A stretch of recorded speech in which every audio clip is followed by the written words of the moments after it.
السلام عليكم، ازيكم عاملين ايه؟ يا رب تكونوا جميعا بخير ويكونوا اولادنا في اتم الصحة وكمان يكونوا في احسن حال. تعالوا النهاردة نتكلم على موضوع شيق ومهم جدا، وهو امهات بتسأل كتير فيه، وهو ان طفلها كان بياكل كويس ولكن بدأ يرفض اكلات كان بيحبها وما بقاش ياكل زي الاول.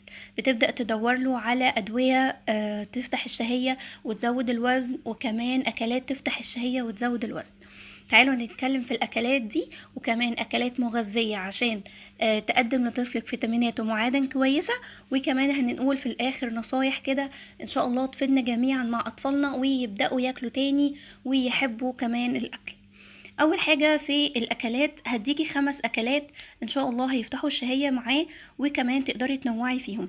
اول حاجة هو الجزر. الجزر من الخضار المفيد جدا بالفيتامينات والمعادن، وكمان الياف غذائية بتسهل الهضم، وكمان بتقلل من عسر الهضم للاطفال، فحلو جدا وكمان بيفتح الشهية.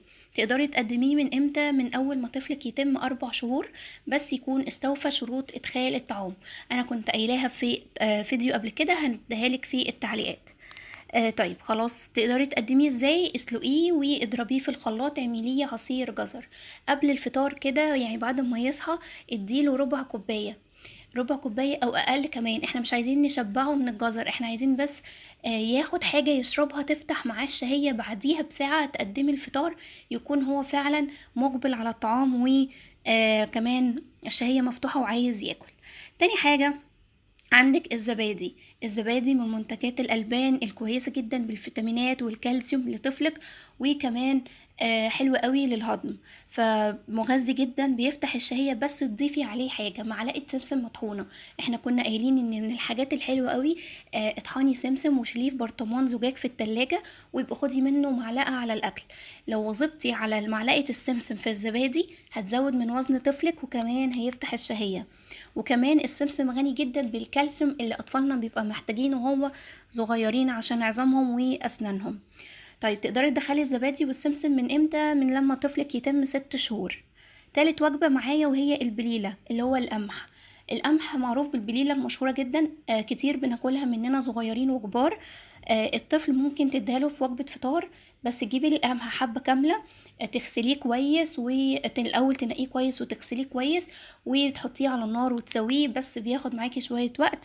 وبعد ما يستوي كويس، ممكن لو طفلك صغير اضربيه في الخلاط. لو هو خلاص بياكل الأكل كويس وبيمضغ كويس، تقدري تديهاله وهي مسلوقة. تقدري تضيفي عليها معلقة مكسرات مطحونة، معلقة سمسم مطحونة. لو طفلك تم سنة تقدري تضيفي عليها حليب، معلقة عسل نحل. فانتي عندك اكتر من حاجة تقدري تقدميها عليها. بداية من امتى تقدري تقدمي القمح؟ تقدري تقدميه من 4 شهور، لكن لما يكون استوفى برضو شروط ادخال الطعام. ممكن كمان تعمليها سيريلاك، اللي هي البليلة تعمليها سيريلاك قمح. برضو هحط لك الفيديو انا كنت عاملاه ازاي تعملي السيريلاك القمح في البيت. طيب نيجي لرابع حاجة، هي الفول السوداني. الفول السوداني من الحاجات اللي طعمها جميل جدا، وكمان ان شاء الله هيحبها. بتغذي جدا وكمان بتزود الوزن، وكمان بتعوض الجسم بالزنك والبروتين، فهو كويس جدا لصحة طفلك. بس لازم تطحنيه كويس. احنا قبل 4 سنين ما ينفعش نقدم لأطفالنا إذا كان فول سوداني أو مكسرات سليمة، لازم تكون مطحونة مطحونة كويس، لأن لا قدر الله في أطفال بتشرق منها. هتقدمي الفول السوداني المطحون على زبادي، على موزة مهروسة. تقدميها من امتى؟ من اتمام 6 شهور. طيب خامس وجبة معايا وهي التمر. التمر تنقعيه في مية، وبعد كده تضربيه في الخلاط بقى مع معلقة رز تكوني سلقاها، مع موزاية مهروسة وتضربيها معاها، مثلا مع كوباية لبن. لو هو تم سنة اضربي معاها وحطي عليها معلقة عسل نحل. الحاجات دي بتغذي وكمان بتزود الشهية عند طفلك، اللي هو التمر. التمر كويس قوي، ليه غني بفيتامينات ومعادن كويسة قوي، ومن الحاجات اللي طعمها لذيذ، وكمان سكرها طبيعي، يعني انت كده مش هتضيفي سكر لطفلك. طيب من امتى تقدري تدخلي التمر لطفلك؟ من اتمام 6 شهور. يبقى دول كده ال5 عناصر اللي قلنا عليهم ان شاء الله يفتحوا الشهية لطفلك، وكمان عناصر غذائية ليه. الكميات بتاعتها مش هنديها كتيرة، هنديها قليلة عشان بعد كده ياخد الوجبة الأساسية. يعني عملتي الجزر عصير، خلاص اديله ربع كوباية الصبح قبل الفطار بساعة ساعتين، وبعدها اعرضي عليه وجبة الفطار. طيب كنا عاملين البليلة وضربها في الخلاط، خدي منها مثلا برضو ربع كوباية على نص معلقة مكسرات مطحونة واديها له يشربها. الفول السوداني نص معلقة على معلقتين زبادي. التمر وكذلك. الأكل اللي بيفتح الشهية ده تاخدي منه كمية بسيطة عشان بعدها يكون فتح الشهية ويقدر يفطر أو يتغدى كويس. طيب ايه النصايح اللي هتتعاملي بيها مع طفلك عشان يبدأ ان احنا نساعد مع الاكلات فتح الشهية وان شاء الله ياكل كويس؟ اول حاجة ان انا هقدم اكتر من معلقة على مدار اليوم. يعني خلاص سيبنا بقى من ان انا كنت بحط له طبق على الفطار كان بيخلصه وكذلك الغدا. لا، هو في الفترة دي نفس يعني الشهية عنده مش كويسة قوي، فبالتالي هتعامل حاجة تانية. ان انا مثلا على الفطار هديله معلقتين 3، هاجي بعدها بساعة هديله معلقتين 3 برضو، هاجي على الغدا هديله نفس الكلام. يبقى انا بقلل الكمية في الوجبة الواحدة، لكن بعدها بوقت بسيط برجع اديله معلقتين 3 تاني. تاني حاجة بمنع اي حلويات او عناصر غذائية مصنعة من بره، زي الشيبسي والبوزو والكيكات والمواد الغازية. الحاجات دي كلها بتسد الشهية، وكمان بتشبع طفلك وقت طويل، وكمان مضرة لمناعته وصحته. تالت حاجة يبذل مجهود. لو هو طفل رضيع او هو الكبير نبذل مجهود ازاي؟ لو هو رضيع لسه ممكن تقدمي له الالعاب بتاعته، قدمي له حاجات من المطبخ، حاجات هو يفضل يلعب فيها ويبذل مجهود ويحرق عشان يجوع بسرعة. وكمان لو هو طفل اكبر من كده وتقدري تعملي معاه تمارين، يبدأ ان هو يروح مثلا كاراتيه او تمارين كورة او سباحة. الحاجات دي كويسة لصحته، وكمان بتفتح معاه الشهية عشان بيبذل مجهود وبيحرق من السعرات الحرارية اللي في جسمه.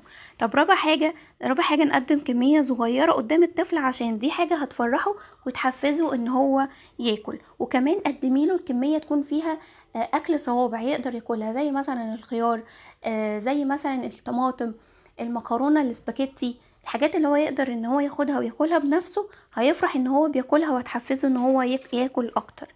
5، عدم الإجبار على الأكل. يعني الطفل دلوقتي عرضتي عليه مكلش، خلاص تعالي بعد نص ساعة اعرضي الأكل تاني، لكن ما تجبرهوش، وكمان ما تصرخيش عليه في وقت الأكل عشان ما يعندش أكتر ويحس إن وقت الأكل ماما بتزعقلي فهو هيرفض الأكل. 6 حاجة الحليب. احنا كأمهات بنبقى عايزين نقدم الحليب لطفلنا عشان هو مغذي، لكن بنقدمه بطريقة غلط. تديله كوباية اللبن الصبح على الفطار يشربها، يجي بعد كده ما ياكلش السندوتشات بتاعته وتلاقيه ما كلش الفطر كويس. ليه؟ لان كوبايه اللبن شبعته كويس، ما شاء الله بتكون غنيه بالبروتين والفيتامينات الكويسه والكالسيوم، لكن بتشبع الطفل فبتخليه ما بياكلش بعدها كويس. تديها امتى؟ تديها قبل النوم. قبل النوم ده افضل وقت تدي فيه الحليب. اولا بيساعد على النوم والاسترخاء للجسم، وكمان تاني حاجة بيخلي الطفل وقت كبير شبعان فهيقدر ينام كويس بدون ما يصحى كل شوية جعان. 7 حاجة، خلي الطفل ياكل معاكوا كأسرة، يعني كلمة انتوا قاعدين بتفطروا او قاعدين بتتغدوا، خليه ياكل معاكوا ويشاركوا وقت الاكل، هيحب يقلدكوا وهيحب يعمل زيكوا، فبالتالي هتلاقيه بياكل اكتر. تاني حاجة هنروح للدكتور ونعمل فحوصات كده عشان نطمن على الطفل، زي نطمن على معدته مفيش ديدان، وكمان مفيش التهابات في المعدة او عسر هضم او سوء هضم، لان الحاجات دي بتسبب ألم للطفل ما تخلوش ياكل كويس. وكمان الانيميا وفقر الدم برضو بيخلوا الطفل ما بياكلش كويس. 9 حاجة، لو بابا او جده او تيتا متوفرين جنبك خليهم يساعدوكي في تقديم الاكل للطفل. بيحبوا قوي ياكلوا احيانا من بابا وما ياكلش من ماما. وكمان تيتا، يعني لو تروحي عند تيتا هتلاقي الطفل بياكل كويس قوي، لكن من انت تاكليه لا. يا رب يكون فيديو خفيف عليكم وكنتش طولت عليكم في الفيديو وتستفادوا منه. يا ريت تشتركوا في القناه وتفعلوا زر الجرس عشان القناه تكبر بيكم، وما تنسوش تحطوا لي اللايك. لو في اي حاجه اكتبوا لي وانا هرد عليكم على طول. شكرا ليكم وشكرا للمتابعه. باي باي.